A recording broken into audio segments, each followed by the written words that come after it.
Welcome. Do you wonder what Owens Valley was like before the arrival of the Carson Colorado Railroad in 1883? Well, a Virginia City, Nevada newspaper, the Territorial Enterprise, had a feature article addressing exactly that question on the eve of the railroad's push into Owens Valley. The Inyo Independent reprinted that article on January 6 of 1883. I'll put a link to the University of California Riverside, who is compiling and hosting the California Digital Newspaper Collection. Let us know in the comments what you think about this feature article. I think it quite compares to today, with two exceptions. Can you guess? Or do you know which ones? The Territorial Enterprise's feature article was titled A Land of Promise. The Inyo Independent editor states that the article is the best ever yet published in an outside paper concerning this county, Inyo. But he couldn't help himself to note that the writer made errors in geographical locations of mining districts, etc., only then to omit anything mining related. The Inyo Independent then quotes the concluding remarks, which at times I modified or slightly shortened. A beautiful and most valuable feature of this region is the Owens River Valley. Owens River runs through the center of this valley, while on the east lies the vast mineral ranges of the Inyo Mountains, and on the west the mineral-bearing hills bordering the main Sierra Nevada range. From Bishop Creek to Lone Pine are seen many fine farms. On these are grown hay, all kinds of grain, and vegetables of every kind. There are several flour mills. It is also a fine stock country. Here is a region of farms for 60 to 75 miles in length. Thus far, the water used for irrigating the lands of the valley has been taken out of the canyons and small creeks coming down on the west side of the Sierras. The Owens River itself has not been utilized. Now, however, a start is about being made to take water from the main river. The farmers near Bishop Creek are digging a new ditch which will run down through the fine valley's lands on the east side of the stream. The fact is that the people have only fairly recently commenced to develop the resources of the country. Okay, let me reiterate.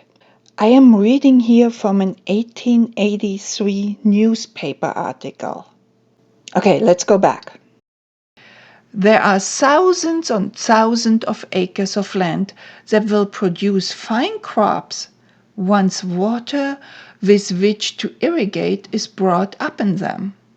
The first settlers very naturally took possession of those lands where creeks and canyons, natural ditches, came down from the mountains. In doing this, they did not always get the best land, but they got such as could be brought under cultivation with very little outlay of money. In the valley are many fine orchards and vineyards. Apples, peaches, pears, plums, and all such fruit flourish finely.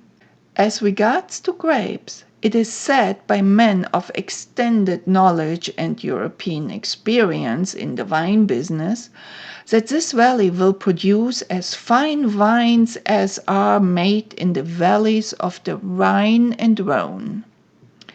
The grapes here do not contain as much sugar as do most of those of California. They are said to have precisely the same flavor as the grapes of the celebrated European Rhine and Rhone wine regions. Thus far, however, the people of the valley have done next to nothing in way of winemaking. They have been occupied with so many other matters that they have had very little time for making experiments. The day is not far distant, however, when the vines of this valley will make noise in the world. The several towns of this region are quite flourishing, notwithstanding the many disadvantages under which they have labored through their isolated position and lack of cheap and speedy transportation. Benton, Independence, and all the leading towns and camps are favorably situated and have many natural advantages from which they will derive great benefit as soon as they are brought into communication with other parts of the world and as soon as capital comes in to give new life to the mining interests of the bordering regions. There are good schools in Bishop Creek, Irving, Big Pine, Darwin, Independence, Hilton, Round Valley, Lone Pine, and Union. From what has been hastily sketched above in regard to the Owens River Valley and its mineral surroundings, it will be seen that it is a region which promises remunerative employment to men of all trades and professions. It is a good place alike for the capitalist and the poor man.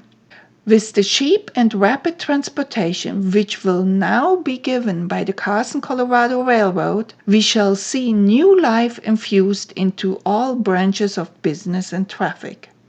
It is seldom that so fine an agricultural region is found in the heart of so rich and promising a mining region.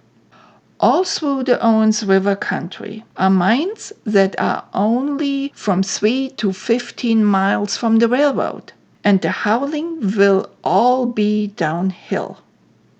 The railroad will take in coke, machinery, and all kinds of supplies, and will cheaply distribute lumber and timber throughout all parts of the country. The road will not stop in this valley, but will be pushed through to a connection with the Southern Pacific at Mojave as soon as possible. In all parts of its course, it will tap sections of country rich in mines of gold, silver, copper, lead, iron, etc., and in deposits of salt, soda, borax, and other such minerals. All of this region, it may be mentioned in conclusion, is picturesque and grand. While up toward Oregon, the Sierra Nevada range spreads and flattens out, showing peaks of but insignificant height.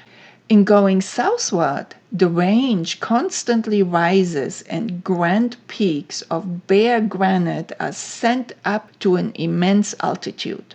In places where gorges of immense depth have been formed at the sides of these peaks, the view is stupendous and awe-inspiring.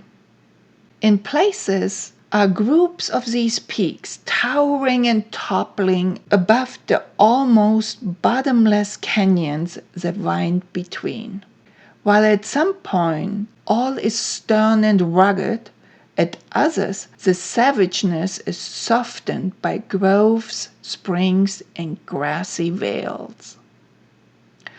Those who are curious in regards to ancient craters, lava flows, and the distorting action of volcanic upheavals will find in a great number of places food for days of investigation and study.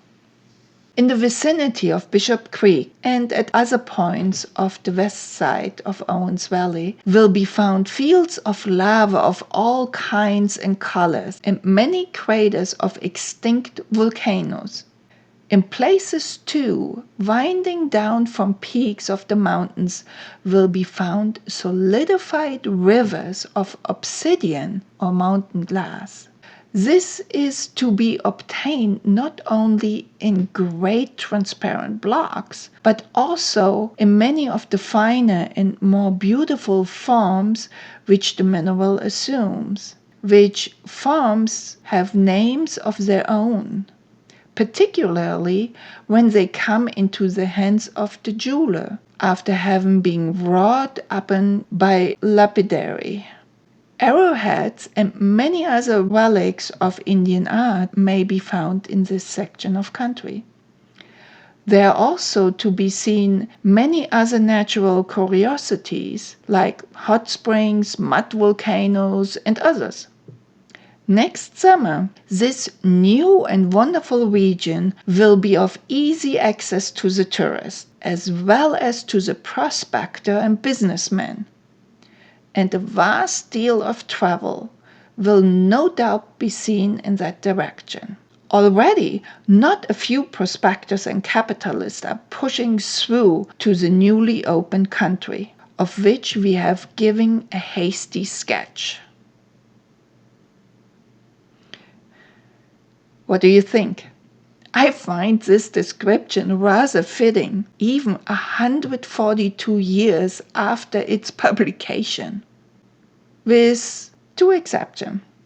For one, mining is no longer booming, and the land is no longer really open for settling. Just 2 years later, though, on January 3rd, 1885, Mr. Charles Mulholland, not William Mulholland, the master of water export to LA, although both were Irish immigrants and coming via the Great Lakes to California. Did they meet? Were they related? Does anyone out there know? If, please drop a comment below. Anyway, Charles, the editor and proprietor of the Inyo Independent at that time in 1885, wrote, and I cite, "The demand for land available for homes is every day becoming more pressing. The vast amount of fine land in Owens Valley, with the abundant supply of water, cannot be left neglected much longer. The world cannot afford to neglect a region rich in all the gifts of soil and climate, and that would support and comfort 100,000 people, while millions in other parts of the United States are foiling for months in deep snow and suffering from intense cold. Here in Owens Valley, cattle are fattening on the grassy plains and vegetables are growing in the gardens." Now, don't get me wrong. Everything has pros and cons, right? The course that Owens Valley has taken over those 142 years, or was pushed into, made Owens Valley into what it is today. A wide open space of magnificent beauty, in which we are preserving a vital piece of railroading history. Our Slim Princess SP number 18. Thanks for listening. Thanks for watching. Please share. Please like. Please comment. Thank you.